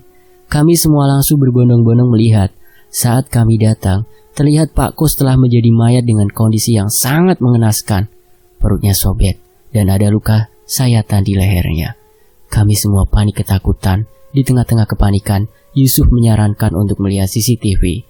Saat tiba di ruang CCTV dan melihat kejadiannya, ternyata dan hasil CCTV yang kami lihat tak ada hasilnya. Aku dan yang lainnya hanya melihat kejadian sebelum Pak Kus terbunuh. Sebenarnya Pak Kus dipanggil Bapak Kepala Sekolah karena menjadi saksi dan tahu siapa yang membunuh 7 orang di gerbang sekolah. Namun naas, sebelum Pak Kus sempat menginjakan kaki di ruang kepala sekolah, badannya tersungkur. Lalu ia tertarik oleh sesuatu yang tak terlihat. Dari situlah Pak Kus berteriak kalang kabut hingga satu sekolah mendengarnya. Lalu di detik terakhir kami tak melihat siapa pembunuhnya karena seketika buram dan kabur. Kami kecewa.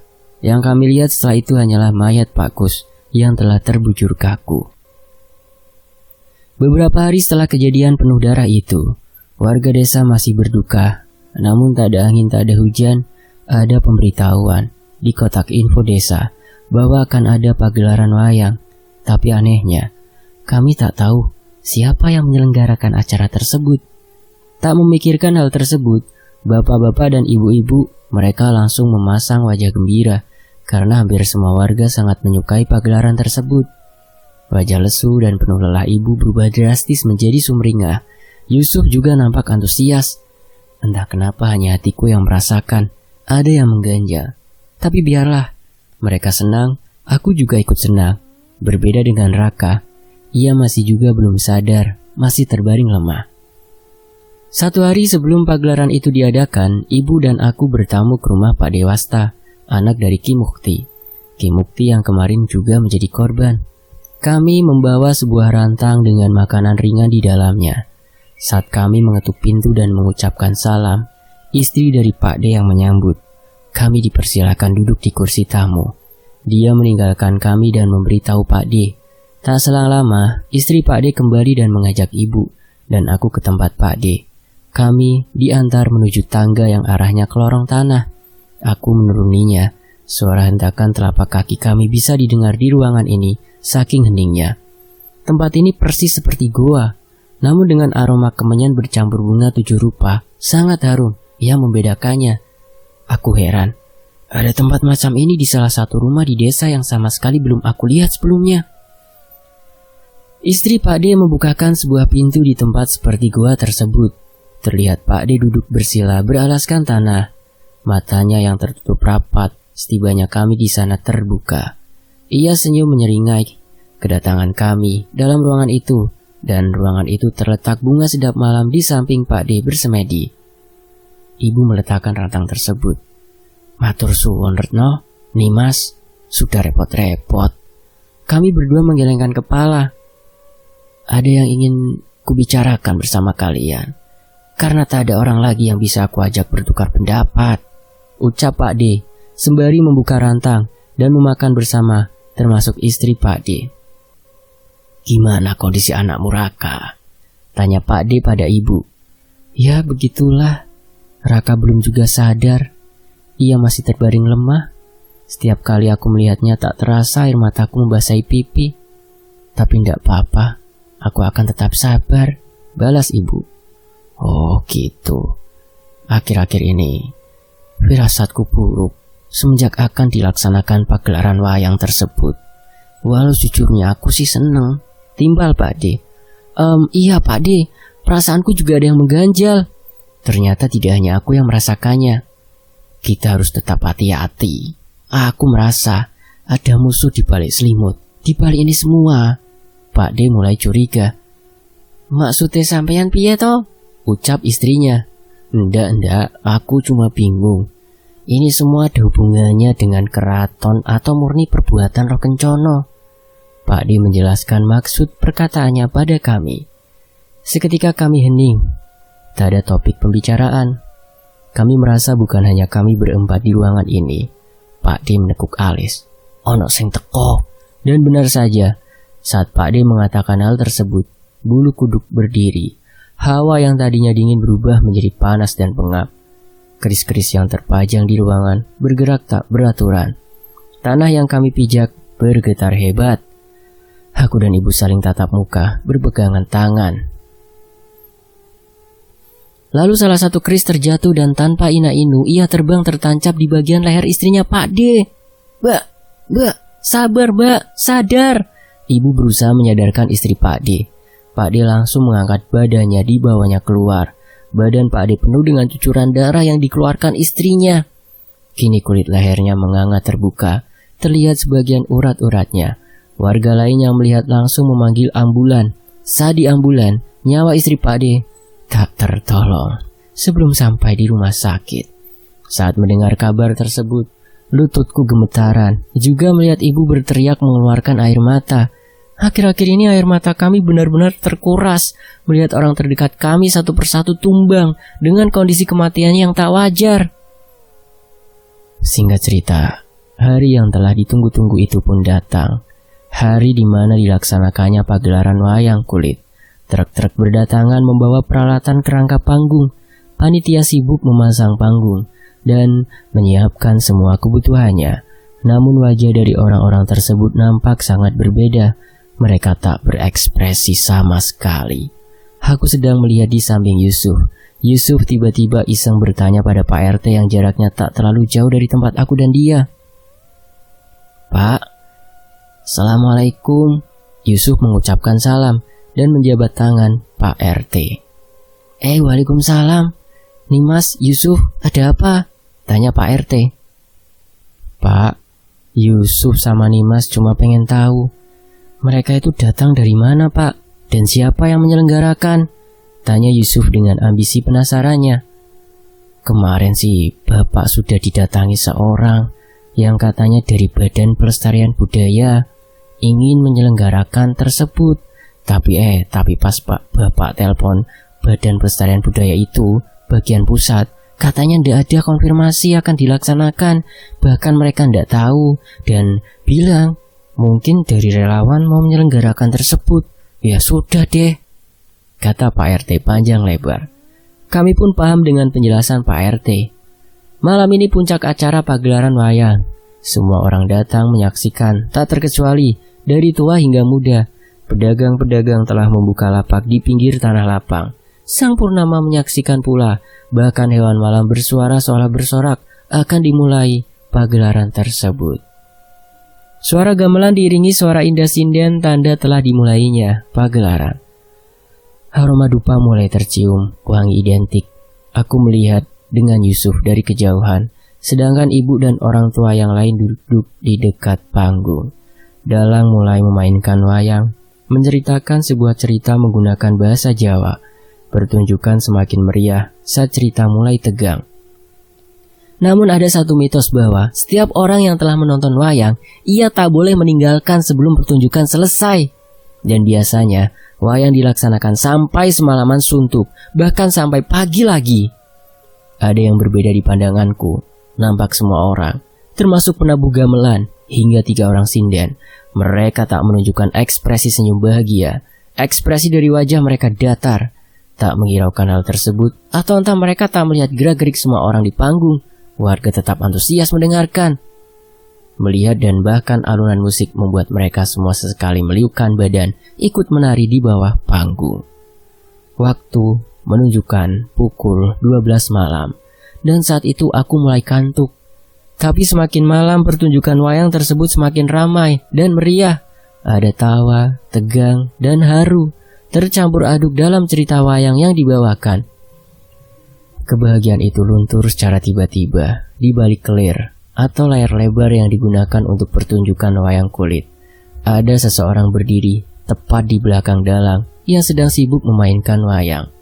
Warga mulai curiga, dan benar saja, tanpa hitungan detik ia melayangkan sebuah kapak dan mendarat di kepala si dalang. Darah memuncrat di kelir yang terpampang di depan semua warga. Warga panik, mereka teriak histeris. Seseorang tersebut setelah melancarkan aksinya ia lenyap dan hilang. namun seorang sinden terus mengumandangkan kidung. Sampai akhirnya sebuah golok menyerampang perut mereka yang membuat isi perutnya keluar.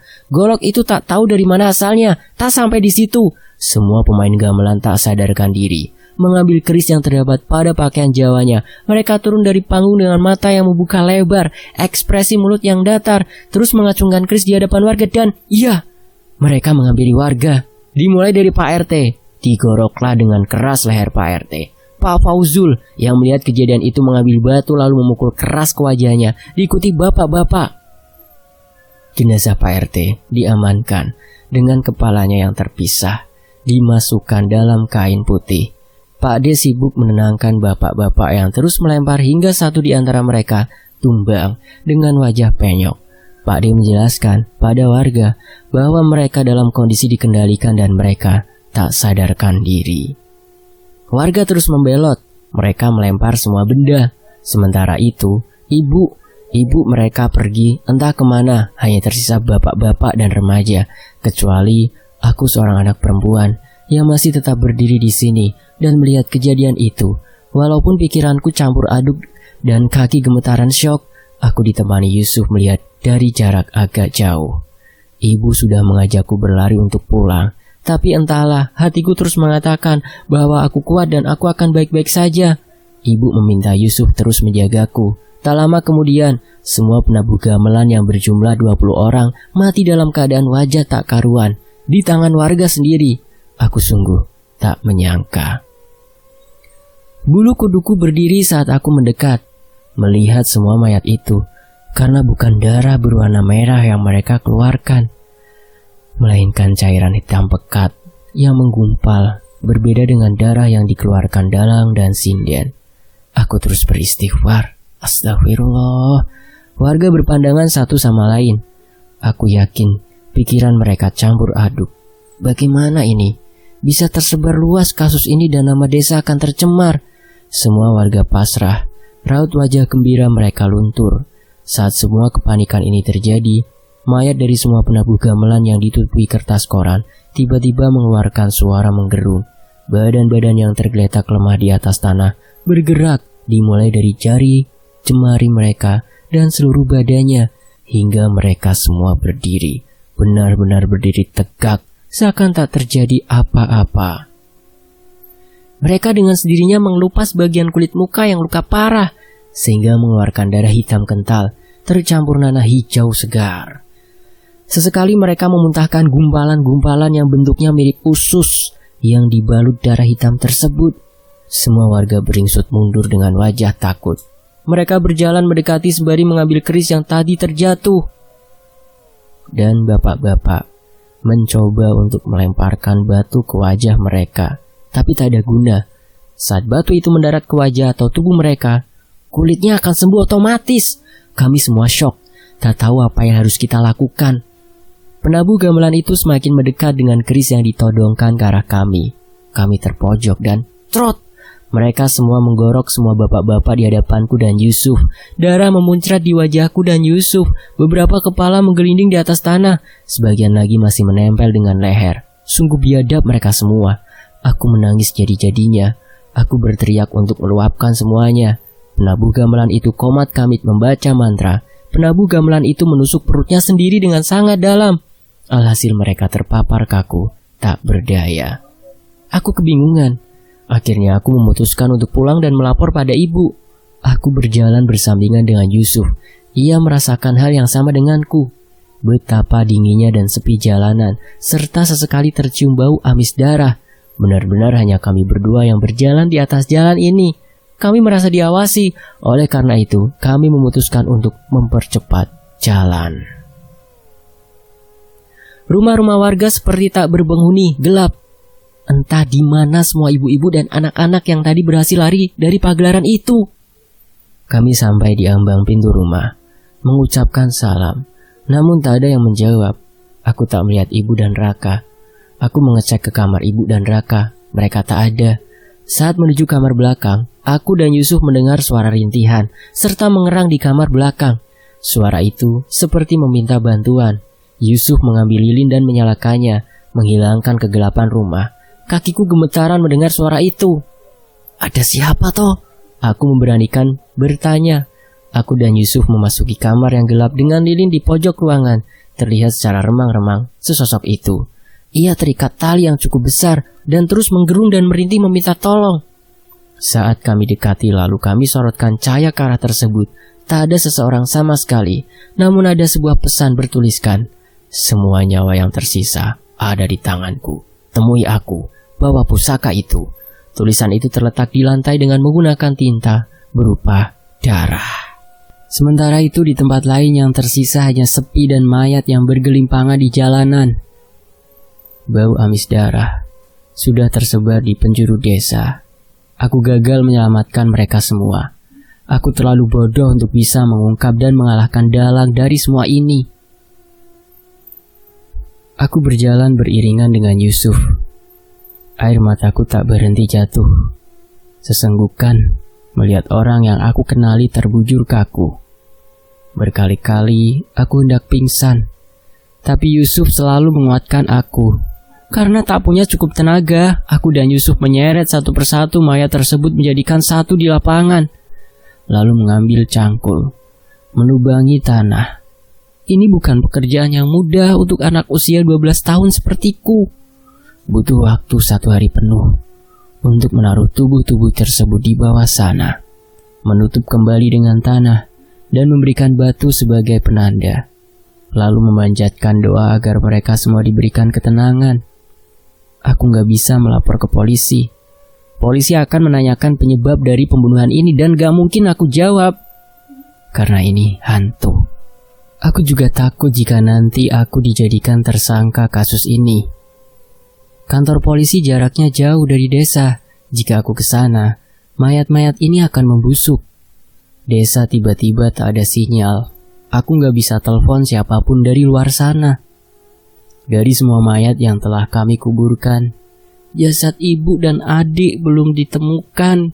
Kami sudah mencari di seluruh desa.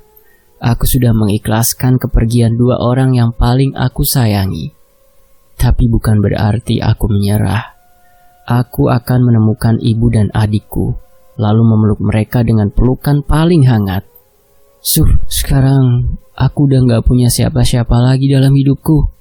Hari-hariku bakal menjadi hari yang sunyi. Ucapku, duduk di teras rumah, rehat sebentar. Kamu gak akan sendiri, Mas. Kan ada aku yang siap menemani kamu kapanpun itu. Yusuf menjawab sembari membersihkan cangkul. Mulai sekarang, kamu harus janji gak akan ninggalin aku ya. Aku menoleh ke arah Yusuf. Iya, aku janji nih, Mas. Yusuf berjalan ke arahku, duduk di sebelahku, lalu menyodorkan jari kelingkingnya. Aku pun membalasnya.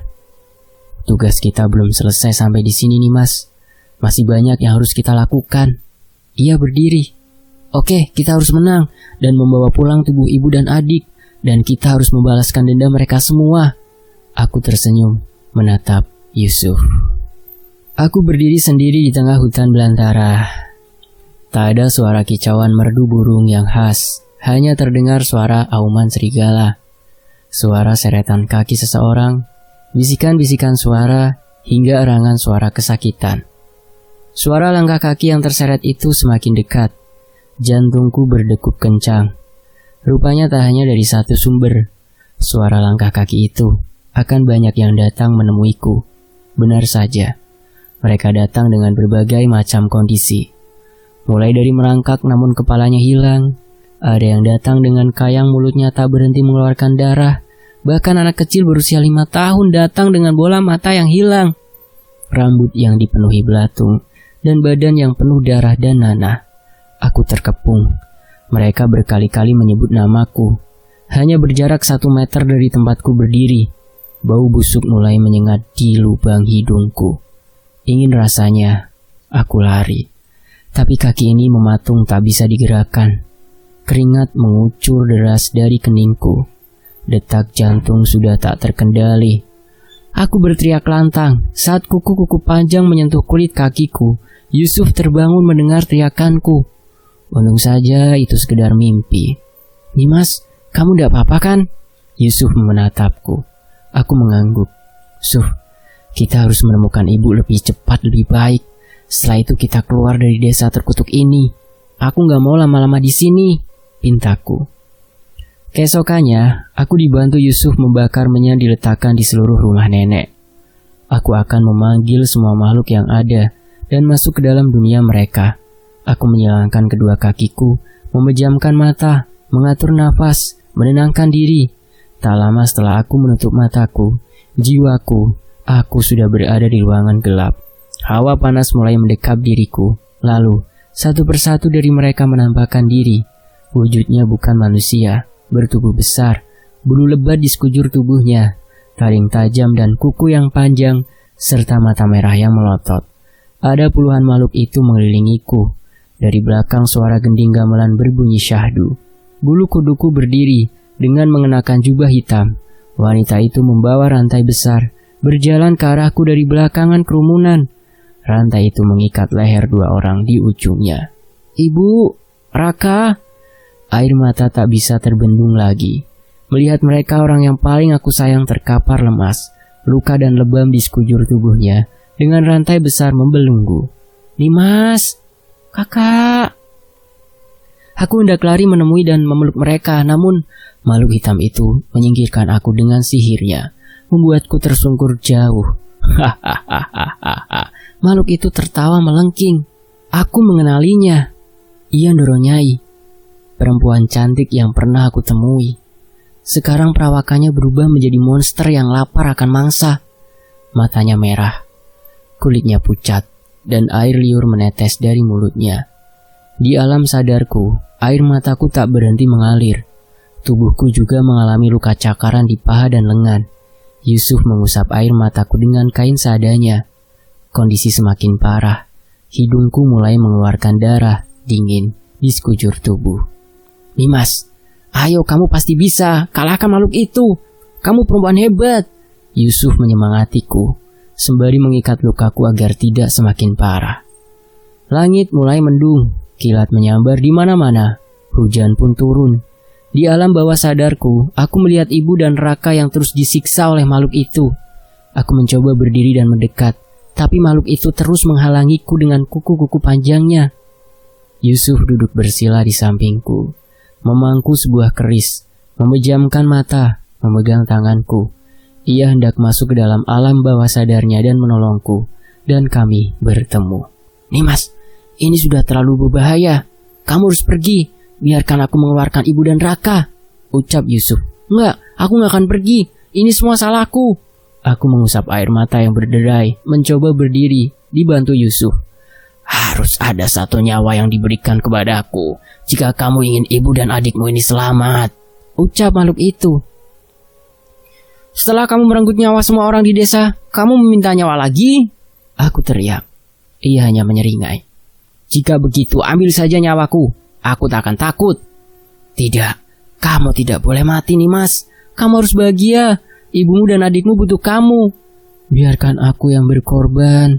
Aku sudah tak punya siapa-siapa dalam hidupku. Yusuf pun melangkah maju. Aku menahan tangannya, memohon untuk tak melakukan itu. Ia menyerahkan keris kepadaku, lalu menepis tanganku, dan aku bergerak menuju makhluk tersebut. Aku akan mengulur waktu. Setelah makhluk itu lengah, tancapkan keris ini ke ubun-ubunnya ya. Yusuf semakin dekat. Tanpa aba-aba, makhluk itu langsung mencengkeram tubuh Yusuf. Ah! Yusuf teriak kesakitan. Kuku-kuku tajam itu mencengkeram keras menusuk kulit Yusuf. Aku tidak akan menyia-nyiakan waktu lagi. Di saat itu juga, aku berlari membawa keris dan berteriak kepada makhluk itu. Bajingan! Jelep! Selesai. Kisah ini tamat.